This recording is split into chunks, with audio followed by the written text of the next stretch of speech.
नमस्कार दोस्तों, स्वागत है आप सभी का पाथफाइंडर पर। मेरा नाम है अनिरुद्ध और इस वीडियो में मैं आपके साथ डिस्कस करने वाला हूं कि अनअकैडमी पे जो कॉम्बैट आपका कंडक्ट किया जाता है हर रविवार के दिन, उसको हम किस तरीके से बेहतर क्रैक कर सकते हैं। तो जैसा कि आप लोग जानते होंगे कि अनअकैडमी पे हम कई सारी सीरीज़ को रन कर रहे हैं और उसी तरीके से एक नई सीरीज़ की शुरुआत करी गई थी जिसमें कि we are bringing for you a project called as limitless, जिसमें कि कई सारी चीज़ें हमने आपके सामने पेश कर दी हैं। उसी सीरीज़ में आपके लिए हम एक नई सीरीज़ को पेश कर रहे हैं, that is how to crack the combat. और जैसा कि आप लोग जानते होंगे, अगर आप लोग कॉम्बैट को क्रैक करते हैं उसके कुल मिला के दो बड़े फ़ायदे हैं आपके लिए। पहला फ़ायदा तो ये है कि आप बेसिकली अपना आकलन कर सकते हैं पूरे इंडिया भर में कि आप आज कहाँ पे स्टैंड कर रहे हैं। और ऑब्वियसली दूसरा इसका फ़ायदा ये भी है कि अगर आप लोग कॉम्बैट को क्रैक करते हैं तो आप अपने लिए कई सारी स्कॉलरशिप्स भी यहाँ पे अवेल कर सकते हैं। जो टॉप रैंकर्स होते हैं उनको अनअकैडमी की तरफ से काफ़ी अच्छे डिस्काउंट्स मिल जाते हैं as far as the plus subscription of Unacademy is concerned. और इसीलिए दोस्तों आपके साथ हम डिस्कस करने वाले हैं इस पर्टिकुलर कॉम्बैट के बारे में कि किस तरीके से you can approach the combat better और आपको क्वेश्चंस में क्या अप्रोचेस फॉलो करनी चाहिए। चलिए स्टार्ट करते हैं। इस पर्टिकुलर लेक्चर में आपके साथ में कुछ क्वेश्चंस जो डिस्कस करने वाला हूं, ये कुल मिला के 10 सवाल होने वाले हैं जो कि पूछे गए थे ज्योग्राफी में। जो आपका कॉम्बैट हुआ था 30 मई को, उस पर्टिकुलर कॉम्बैट में जो सवाल ज्योग्राफी के पूछे गए थे उनके बारे में चर्चा आपके साथ हम करने वाले हैं। राइट, सो क्वेश्चन नंबर 1 आपकी स्क्रीन के सामने है। Question number 1 says a deep valley characterised by very steep to straight sides is known as. तो सबसे पहले तो यहाँ पर आपको देखनी है 4 ऑप्शंस। यू शेप्ड वैली है, ब्लाइंड वैली है, गॉर्ज है, कैनियन है। आप यहाँ पे देखिए 2-3 अप्रोचेज आपको हमेशा ध्यान रखनी है। ये क्वेश्चन काफ़ी टफ सवाल है। अगर आपके जियोमॉर्फोलॉजी के कॉन्सेप्ट्स क्लियर नहीं हैं, आप इस क्वेश्चन को अटेम्प्ट नहीं कर पाएंगे। तो सबसे पहली बात तो because it is a tough question, आपको ये नहीं समझना कि अगर आप इसको सॉल्व नहीं कर पा रहे हैं तो you are losing out on something very very big. जी नहीं दोस्तों, अधिकतर बच्चे इस क्वेश्चन को सॉल्व नहीं कर पाए होंगे। सेकेंड थिंग इज, अगर हम बात करते हैं क्वेश्चन को सॉल्व करना कैसे है, उस केस में आपके कुछ जो कॉन्सेप्ट्स हैं वो क्लियर होने चाहिए regarding something called as fluvial erosion and something called as landforms, जो कि इस फ्लूवियल इरोजन से पैदा होते हैं। ठीक है, अब अगर हम देखेंगे फ्लूवियल इरोजन की बात हो रही है तो ब्लाइंड वैली आपका यहाँ पे ऑटोमेटिकली हट जाता है, बिकॉज ब्लाइंड वैली डायरेक्टली संबंध रखता है आपका किसके साथ, it is directly associated with the karst landforms. Karst landform के साथ संबंध रखने वाला है, इसीलिए इसको हम हटा देते हैं। अच्छा, दूसरी बात कहा गया है डीप वैली। जो आपकी यू शेप्ड वैलीज होती हैं ये बिल्कुल भी डीप नहीं होती हैं। यू शेप्ड वैलीज आपकी शैलो वैलीज होती हैं, इसीलिए आपका ये वाला ऑप्शन भी हट जाता है। अब बच जाता है गॉर्ज और कैनियन। गॉर्ज और कैनियन में काफ़ी छोटा सा अंतर है और वो छोटा सा अंतर केवल इतना ही है कि जो कैनियन होता है, कैनियन के केस में आपका जो टोपोग्राफी रहता है जो आपका, वो ऑलमोस्ट एक स्टेप्स की तरह रहता है। तो कैनियन इस तरीके से बनता है। आपने यूएसए का ग्रैंड कैनियन के बारे में आई एम श्योर सुना होगा। कई सारी हॉलीवुड मूवीज़ में ग्रैंड कैनियन की शूटिंग भी करवाई जाती है। वहाँ पर आपने देखा होगा कि कई सारे स्टेप्स बने होते हैं और ये कोई फिक्स टोपोग्राफी नहीं है। स्टेप्स ऐसे भी हो सकते हैं, स्टेप्स ऐसे भी हो सकते हैं, ठीक है। लेकिन हाँ, यहाँ पर आपने क्या देखा कि यहाँ पर जो आपका ऊपर का पार्ट है ये काफ़ी ज़्यादा ब्रॉड है और जो नीचे का पार्ट है ये काफ़ी ज़्यादा नैरो है। इस चीज़ को कहा जाता है कैनियन। और जो आपसे सवाल में पूछा गया है, इसमें पूछा गया है कि जो साइड्स हैं वो ऑलमोस्ट स्टीप हैं और वो ऑलमोस्ट स्ट्रेट हैं। इसका मतलब कैनियन भी इसका आंसर नहीं होगा। आपका सही जवाब बन जाएगा option number C, that is gorge. आप चाहें तो थोड़ी बहुत जानकारी यहाँ पे इसके बारे में पढ़ भी सकते हैं कि गॉर्ज होता है एक deep valley with very steep to straight sides. It is almost equal in width अपने टॉप के ऊपर और अपने बॉटम के ऊपर। जो आपका गॉर्ज होगा वो हमेशा कुछ इस तरीके से होगा। ऑलमोस्ट आपका गॉर्ज सीधा होता है और यहाँ पर ऊपर और नीचे की जो विड्थ है ये ऑलमोस्ट सिमिलर होती है।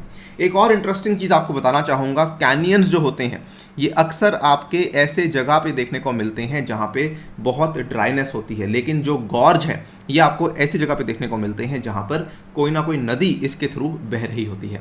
खैर ये थोड़ा एक्स्ट्रा फैक्ट्स हैं, बट हाँ I think you get the idea कि सबसे पहली चीज़ तो आपको चिंता नहीं करनी। क्वेश्चन काफ़ी टफ था, अगर नहीं भी अटेम्प्ट कर पा रहे हैं कोई बात नहीं, लेकिन हाँ अगर अटेम्प्ट कर पा रहे हैं तो उसमें एलिमिनेशन वाले अप्रोच से जाइए। उस केस में आपका अटेम्प्ट करने का जो प्रक्रिया है वो काफ़ी ज़्यादा आसान हो जाएगी।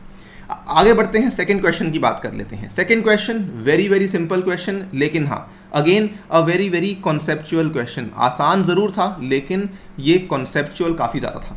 इसमें आपसे पूछा गया है ITCZ के बारे में।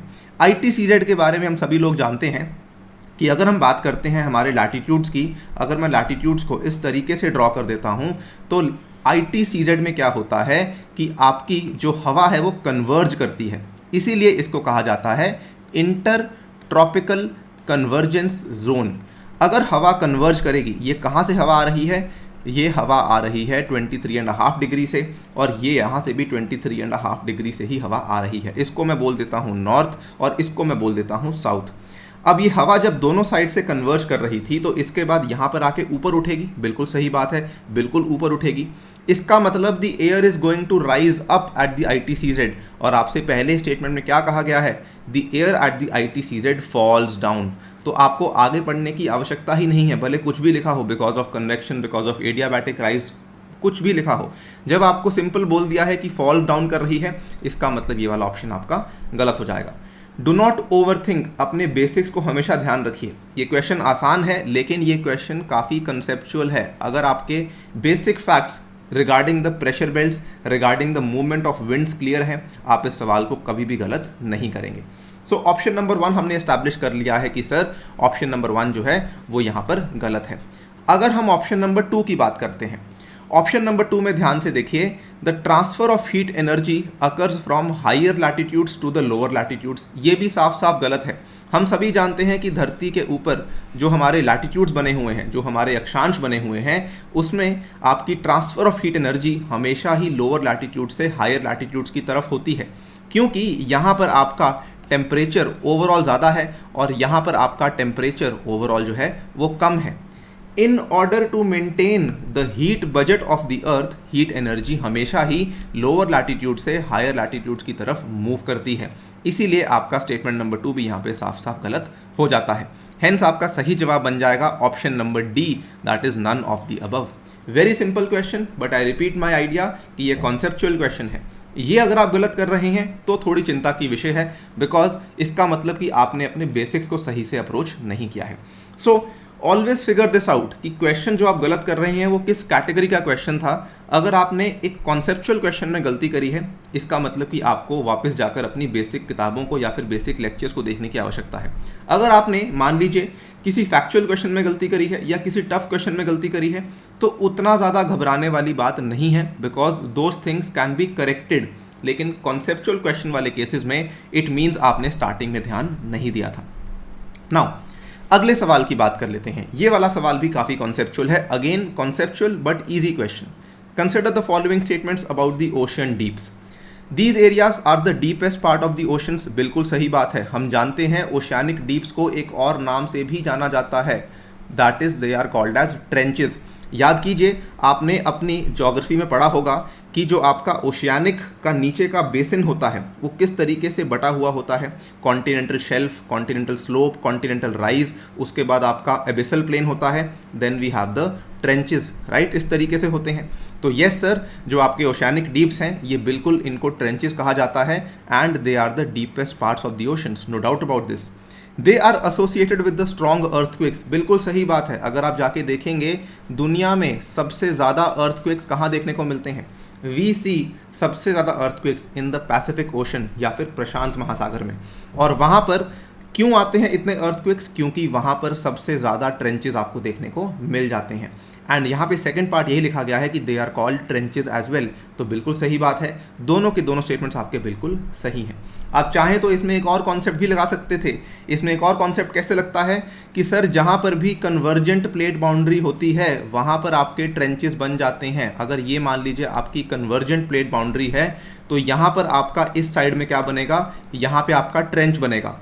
और जहाँ पर भी कन्वर्जेंट प्लेट बाउंड्री होती है वहाँ पर तो सर अर्थक्वेक्स आते ही आते हैं। तो बिल्कुल सही बात है, ओशियानिक डीप्स के साथ आपके स्ट्रॉन्ग अर्थक्वेक्स आपको देखने को मिल जाते हैं। अगेन सारे के सारे कॉन्सेप्ट्स जियोमॉर्फोलॉजी के कॉन्सेप्ट्स हैं। अगर क्लैरिटी है तो डेफिनेटली आप लोग इस सवाल को गलत नहीं करेंगे।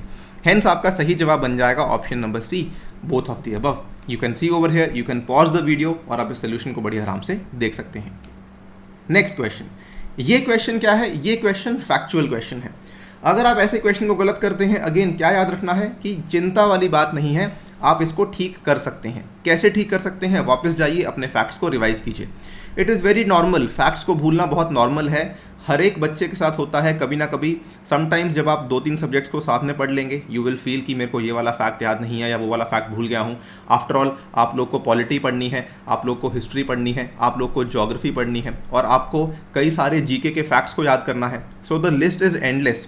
फैक्ट्स अगर भूलते हैं, आई एम रिपीटिंग, आपको बिल्कुल भी वरी करने की आवश्यकता नहीं है। Consider the following mountain passes and their locations. आपके सामने दिया गया है Khyber pass, India and Pakistan. साफ साफ गलत है, क्योंकि खैबर पास कनेक्ट करता है दोस्तों अफगानिस्तान और पाकिस्तान को। पाकिस्तान का एक प्रोविंस है जिसका नाम है खैबर पख्तूनवा, उस पर्टिकुलर प्रोविंस में ये वाला आपका पास पाया जाता है जो कि कनेक्ट करता है अफगानिस्तान के साथ पाकिस्तान को। नाथुला, इंडिया एंड म्यांमार, ये भी आपका साफ साफ गलत है, क्योंकि नाथुला कनेक्ट करता है इंडिया के साथ तिब्बत को। या फिर अगर हम ऑप्शन में ये लिखा होता कि इंडिया एंड चाइना तो भी शायद सही हो जाता, लेकिन म्यांमार के साथ तो कोई स्कोप है ही नहीं। अगर हम इंडिया का मैप भी ड्रॉ करेंगे तो यहाँ पर आप देख सकते हैं कि किस तरीके से ये वाली चीज़ को हम यहाँ पर ड्रॉ भी कर सकते हैं। हमें मान लीजिए आपको ज़्यादा जानकारी नहीं है, मान लीजिए मैं एज्यूम कर रहा हूँ कि आप फिर भी इस चीज़ के बारे में ज़्यादा जानकारी नहीं रखते हैं, लेकिन दोस्तों इतनी जानकारी तो आप ज़रूर रखते हैं कि नाथुला पास यहाँ कहीं पे बिलोंग करता है, और हमें इतना मालूम है कि म्यांमार तो यहाँ कहीं पे बिलोंग करता है ना। तो नाथुला पास और म्यांमार का कोई रिलेशन है ही नहीं। इसका मतलब ऑप्शन नंबर 2 साफ साफ गलत है। कमिंग टू बोलान पास, बोलान पास थोड़ा सा डिफिकल्ट पास था, क्योंकि ये असल में पाकिस्तान के ही अंदर 2 शहरों को कनेक्ट करता है। पाकिस्तान में यहाँ पर अगर आपको मालूम होगा तो एक बहुत बड़ा प्रोविंस है जिसका नाम है बलूचिस्तान। बलूचिस्तान के 2 शहर हैं दोस्तों, जिसमें एक शहर का नाम है सिबी और दूसरे शहर का नाम है क्वेटा। तो ये सिबी और क्वेटा को कनेक्ट करने वाला पास है आपका बोलान पास। हेंस आपका ऑप्शन नंबर 3 भी यहाँ पे गलत होगा। Your correct answer becomes option number D, none of the above, क्योंकि आपसे पूछा गया है which of the above are correctly matched.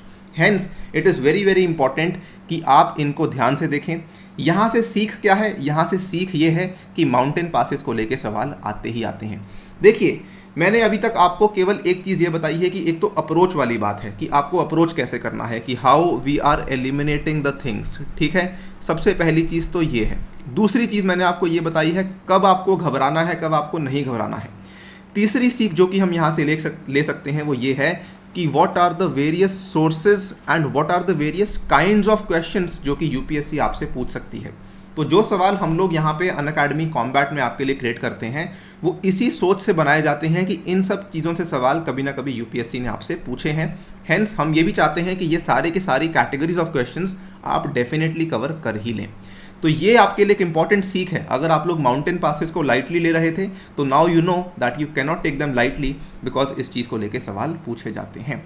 Next आपके सामने सवाल है, this is a very very simple question. जैसे अंडर आर्म बॉल होती है राइट, ये बिल्कुल वैसे ही है क्रिकेट में कि बिल्कुल आसान क्वेश्चन है। Which of the following Indian state is also popularly known as the molasses basin. अगर आप लोग अपनी 11th क्लास की एनसीईआरटी इंडिया फिजिकल ज्योग्राफी को एक सिंगल रीडिंग भी मारेंगे तब भी आप इस क्वेश्चन का जवाब बड़ी आसानी से दे सकते हैं। The correct answer over here is Mizoram. You do not have to go into depth into this. अब हो सकता है, मान लीजिए हो सकता है कि आपके स्टडी ग्रुप में कोई ऐसा बच्चा हो जिसका ऑप्शनल क्या होगा, जियोलॉजी उसका ऑप्शनल होगा। वो आपको थोड़ा सा डराने की कोशिश करेगा ये बोलकर कि क्या आपको ये मालूम है इसको मोलासेस बेसिन क्यों कहा जाता है, क्योंकि यहाँ पर इस तरह के रॉक्स पाए जाते हैं, इस तरह की यहाँ पे पेट्रोलॉजी पाई जाती है, इस तरह के यहाँ पे कंसोलिडेशन या फिर नॉन कंसोलिडेशन पाया जाता है। प्लीज़ गाइज आपको घबराना नहीं है। क्यों? क्योंकि जिस बच्चे का ऑप्शनल जियोलॉजी है उसको तो ये समझना ज़रूरी है कि मोलासेस बेसिन क्यों कहा जाता है, क्या इसके पीछे का मेन कारण है।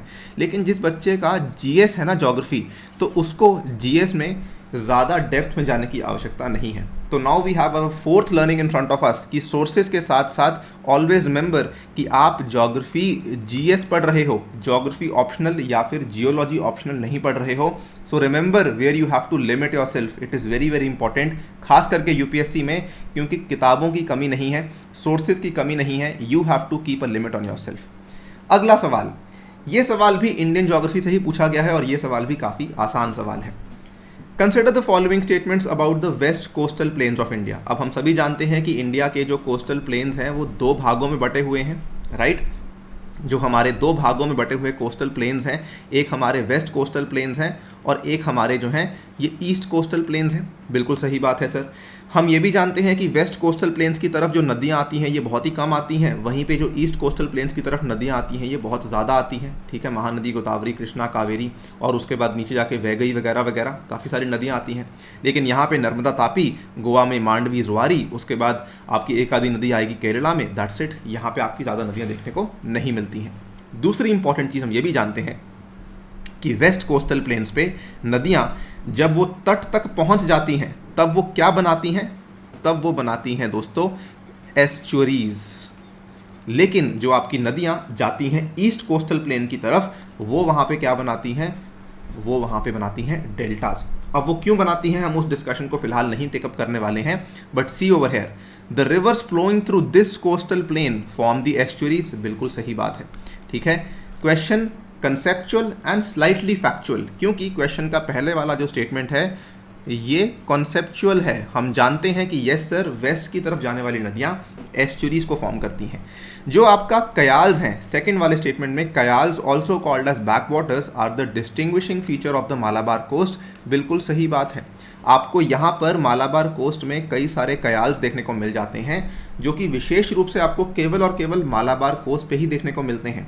ये बैक वाटर्स में पानी ऑलमोस्ट स्टैग्नेंट होता है, ऑलमोस्ट यहाँ पे पानी मूव नहीं कर रहा होता है और इसीलिए ये बैक वाटर्स वहाँ के आसपास के रहने वाले लोगों के लिए एक बहुत इंपॉर्टेंट सोर्स ऑफ लाइवलीहुड भी है। एंड साथ ही में यहाँ पर कई सारे स्पोर्टिंग इवेंट्स भी कंडक्ट किए जाते हैं जिसमें कि इंडिया की फेमस बोटिंग रेसेस यहाँ पर करवाई जाती हैं।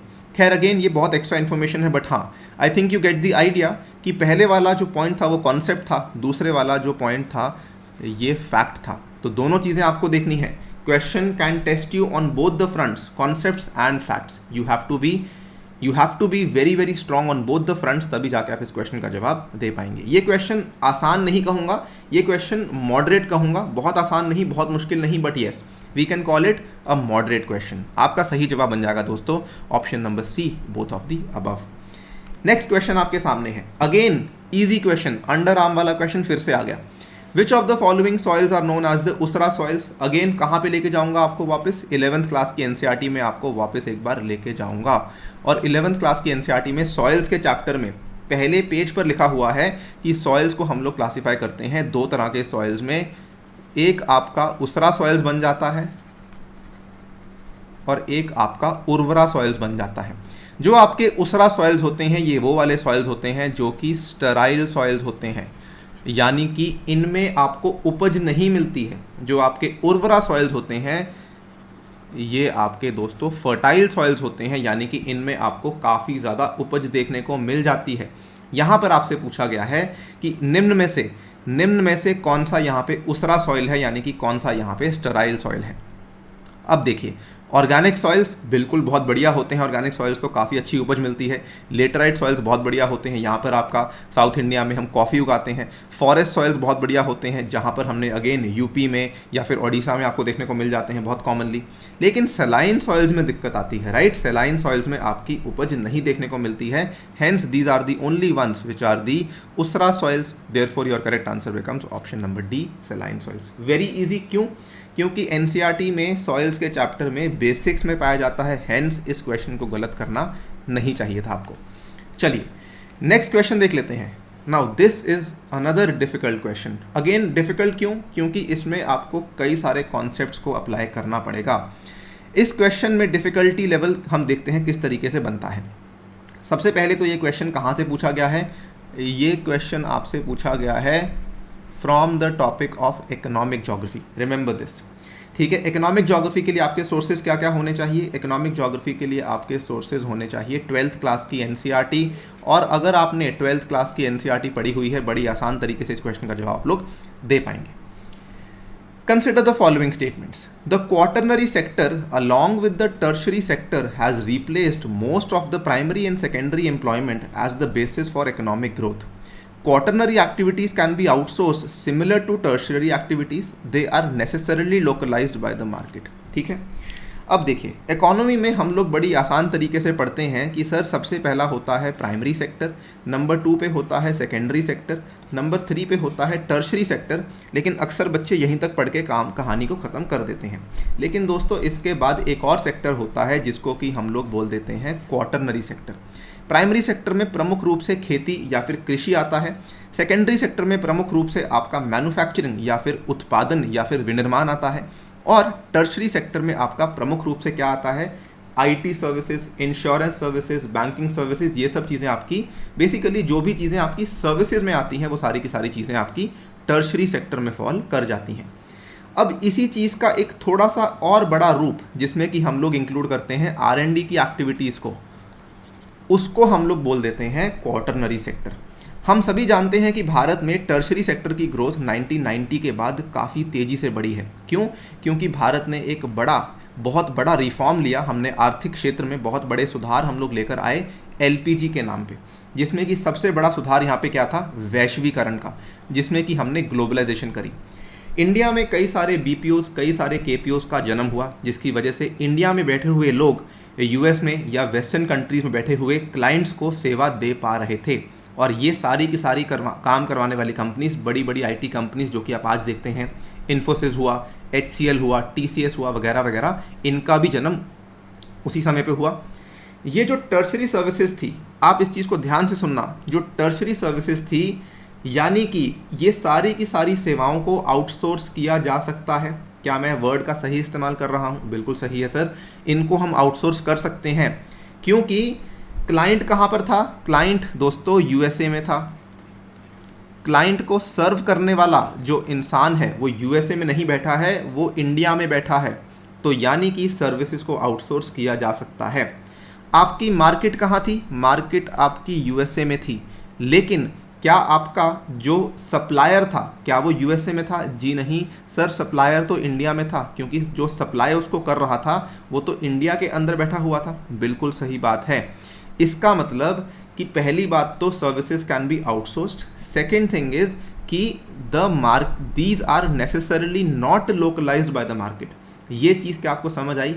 ये चीज़ कैन वी से कि ये चीज़ टर्शरी एक्टिविटी के लिए एंड ऑब्वियसली क्वार्टरनरी एक्टिविटी के लिए भी लागू हो जाती है।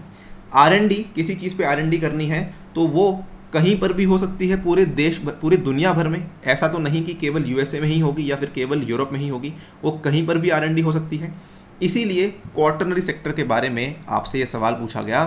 The quaternary sector along with the tertiary sector has replaced most of the primary and secondary employment as the basis for economic growth. बिल्कुल सही बात है। मैंने आपसे LPG की बात कही थी कि जी हाँ, ये 1990 के बाद इसने रिप्लेस कर दिया है प्राइमरी और सेकेंडरी एम्प्लॉयमेंट को as the basis for economic growth. India में अगर आप देखेंगे हमारा मैक्सिमम जो GDP का ग्रोथ आ रहा है वो टर्शरी सेक्टर से ही आ रहा है। बिल्कुल सही बात है। और क्वार्टरनरी सेक्टर से भी ऑटोमेटिकली आ रहा है।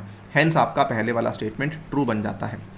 Quaternary activities can be outsourced similar to tertiary activities. Yes sir, they can be outsource. हमने समझा यहाँ पर आउटसोर्सिंग हो सकती है। They are necessarily localized by the market. जी नहीं, they are not localized by the market. They are not localized by the market. Option number 3 गलत हो जाएगा, 1 और 2 सही हो जाएगा। ऑप्शन नंबर A आपका सही जवाब बन जाता है। Again question is tough, it is dependent on multiple concepts. अगर आपके सारे के सारे कॉन्सेप्ट्स क्लियर हैं तब जाके आप सवाल का जवाब दे पाएंगे। One more thing to realise over here is question is not just limited to geography. आपके अगर इकोनॉमी के कॉन्सेप्ट सही नहीं है तब आप इस क्वेश्चन को अप्रोच नहीं कर पाएंगे। दिस इज अनदर लर्निंग कि UPSC कभी भी लाइंस को इस तरीके से ड्रॉ नहीं करता कि ज्योग्राफी है या इकोनॉमी है या पॉलिटी है या हिस्ट्री है। जी नहीं, सब चीज़ें इंटरमिंगल्ड हैं, सब चीज़ें ह्यूमैनिटीज़ का हिस्सा हैं। आपको चीज़ों को इंटरलिंक करना होगा अपने लेवल के ऊपर। और इसीलिए दोस्तों 12th क्लास की NCERT भी पढ़नी आपके लिए बहुत ज़्यादा इंपॉर्टेंट बन जाती है। अगला सवाल very simple, very basic question, इसको आपको गलत नहीं करना था। करेवाज पूछा गया है, कश्मीर वैली। बिल्कुल सही है, हम सभी जानते हैं करेवाज कश्मीर वैली में पाए जाते हैं। हिमालयन फीचर है, ये लैंडफॉर्म फीचर है और काफ़ी फेमस भी है। जो कश्मीर में आपको देखने को मिल जाती हैं, केसर की कल्टीवेशन वो यहाँ पे आपको देखने को मिल जाती है। उसके बाद उत्तराखंड में दुआर्स। जी नहीं, ये बिल्कुल गलत है। उत्तराखंड में आपको क्या देखने को मिलते हैं? उत्तराखंड में दुन्स देखने को मिलते हैं, जैसे कि देहरादून हुआ, ये आपको उत्तराखंड में देखने को मिलता है। दुआर्स कहाँ देखने को मिलते हैं? तो भाई दुआर्स आपको देखने को मिलते हैं नॉर्थ बंगाल में। यहाँ पे लिखा हुआ है हमने, दुआर्स आपको देखने को मिलते हैं in the part of north Bengal, या फिर कुछ पार्ट ऑफ सिक्किम में भी देखने को मिल जाते हैं। मेनली दार्जिलिंग के एरिया में देखने को मिलते हैं। फेमस किसके लिए हैं Duars? Duars are mainly famous for the cultivation of tea. बर्चन्स कहाँ देखने को मिलते हैं? बर्चन्स बड़ी कॉमनली आपको देखने को मिल जाते हैं राजस्थान के इलाके में। तो जहाँ जहाँ पर मरुस्थल है वहाँ पर बर्चन आपको देखने को मिल जाते हैं। सेकंड एंड थर्ड ऑप्शन आपके दोनों के दोनों गलत हो जाएंगे। फर्स्ट आपका बिल्कुल सही है, हेंस आपका सही जवाब बन जाएगा option number C, that is 1 only. Simple straightforward question from the topic of Indian geography. Again source किताब क्या है? 11th क्लास की एनसीईआरटी।